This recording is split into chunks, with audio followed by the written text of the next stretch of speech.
Bonsoir internautes, bon accueil à Kipol Inter, la rhétorique H espace du savoir. Aujourd'hui nous allons élaborer les différents types de l'amour afin de mieux introduire le mariage qui est l'élément clé de la réussite du monde.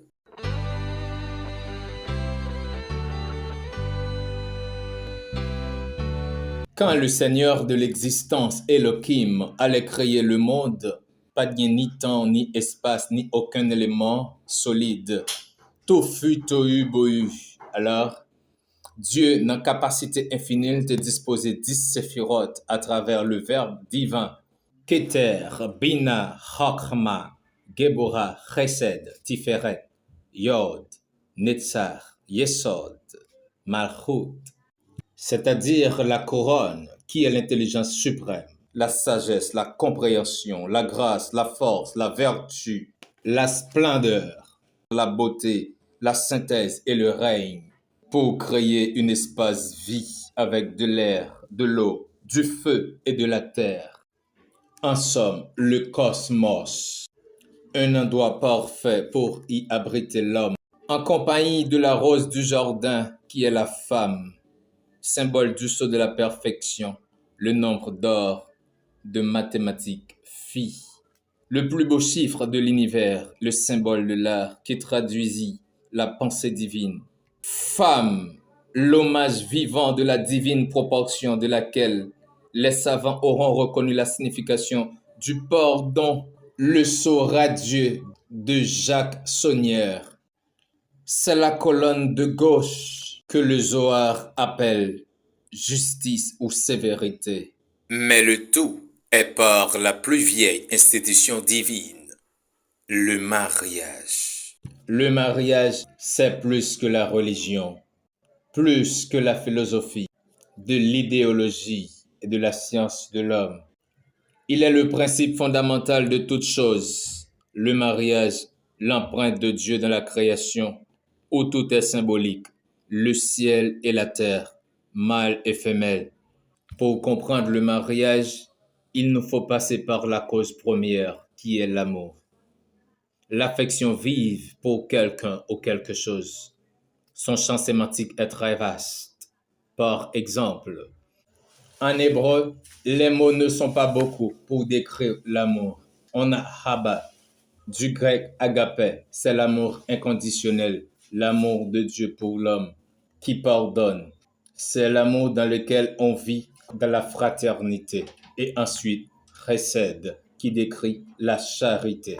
En effet, il est beaucoup plus intelligible de décrire l'amour sur l'angle grec afin de pouvoir distinguer les différents types d'amour. Dans la langue grecque, on a Eros. Cette forme de l'amour est centrée sur les aspects égocentriques de l'homme, à savoir l'engouement personnel et le plaisir physique, et souvent fois dangereux parce que ça peut impliquer une perte de contrôle. Selon Socrate, cet amour est exulté et magnifiquement idéaliste que dans le cœur des personnes spirituellement mûres et peut être utilisé pour rappeler la connaissance de la beauté par le mantra et le sexe spirituel. Mais lorsqu'il est mal guidé, Eros peut être mal utilisé, maltraité, consommé. Eros, c'est donc l'amour exotique. En second lieu, on a Philias ou Philios, qui décrit l'amitié. C'est un amour serein, vertueux et sans passion, c'est-à-dire sans attraction physique, incarne des sentiments de loyauté entre amis, de camaraderie entre coéquipiers. Et c'est ce qu'on dit de Philia. Ami ne révèle pas les secrets d'amis. Idem noje, no idem veje. Puis, on a Stoget, qui est l'amour familial, c'est-à-dire entre parents et enfants pour les parents. Cet amour peut être trouvé parmi les amis d'enfance et plus tard partagé à l'âge d'adulte. C'est un amour puissant, pouvant devenir un obstacle sur nos chemins spirituels. Surtout lorsque notre famille ou nos amis ne s'alignent sur notre chemin. On ne le soutient pas, mais toutefois, il incarne l'affection paternelle. On a l'eau douce, Cette forme d'amour, les Grecs la considéraient comme une ludique d'amour, c'est-à-dire l'affection entre jeunes amants. Ludus a un fort pourcentage d'érotique. Ce sentiment, on le ressent lorsqu'on passe les premières étapes de l'amour avec quelqu'un par le cœur qui bat, la chamarde, le flirt, l'entretien des relations sentimentales, les taquineries, etc. Donc, Ludus est une espiègle pour garder vivante, intéressante et excitante l'innocence enfantine de notre amour. Mais les Grecs ont dit, cet ingrédient essentiel est souvent perdu dans les relations à long terme. Vient mania, obsession. La mania est une sorte de l'amour obsessionnel. Cela se produit quand il y a un déséquilibre entre Eros et Ludus. Ce type d'amour pose souvent beaucoup de problèmes, entraînant la jalousie, la codépendance et devient amant possessif. Et même causer des suicides, homicides, féminicides. Pour ceux qui souffrent de mania, l'amour lui-même est un moyen de se sauver, un renforcement de leur propre valeur en tant que victime d'une mauvaise estime de soi. La pragma, amour durable, c'est l'amour qui a vieilli, mûri, qui s'est développé avec le temps, au-delà de la physique, délimitant le cadre occasionnel, temporaire. C'est une harmonie et chansons uniques qui se sont formées au fil du temps. C'est l'amour durable. Pragma, l'amour propre, pur, l'amour rare, contrairement aux autres.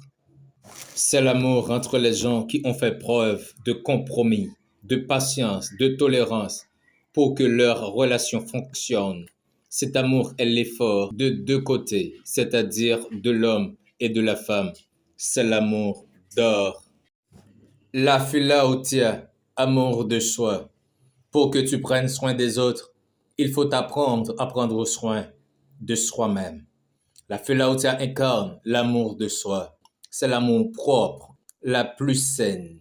De là, on imite la philosophie bouddhique, la compassion de soi, qui est la profonde compréhension qu'une fois on a la force de s'aimer et de se sentir à l'aise dans sa peau, alors on sera capable de donner l'amour aux autres. Car on ne partage pas ce qu'on n'a pas. Si on ne s'aime pas, on ne peut pas aimer personne d'autre non plus.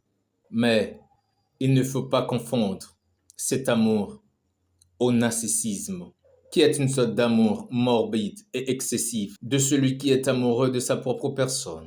La caritas, la charité. Cet amour est un type d'agapé, du second ordre. C'est l'amour qui n'espère rien en retour. L'amour qui supporte tout et croit tout. L'amour qui ne fait rien de malhonnête de la personne de Christ crucifié. L'amour qui n'a point sévi, haï, etc. Et enfin, xénia. La xénia, c'est l'hospitalité. Cet amour nous dit qu'il faut le posséder pour être hospitalier. C'est un amour qui va du don de secourir aux employés dans les services des hôpitaux, etc. Sans parler de l'amour pour la patrie. En somme, on ne peut pas comprendre le mariage sans avoir le moindre idée de l'amour.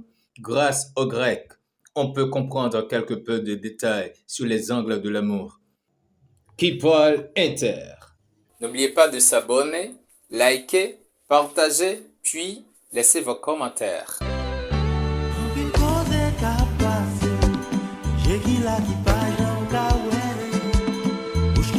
pa jam pale, ki pa jam tande.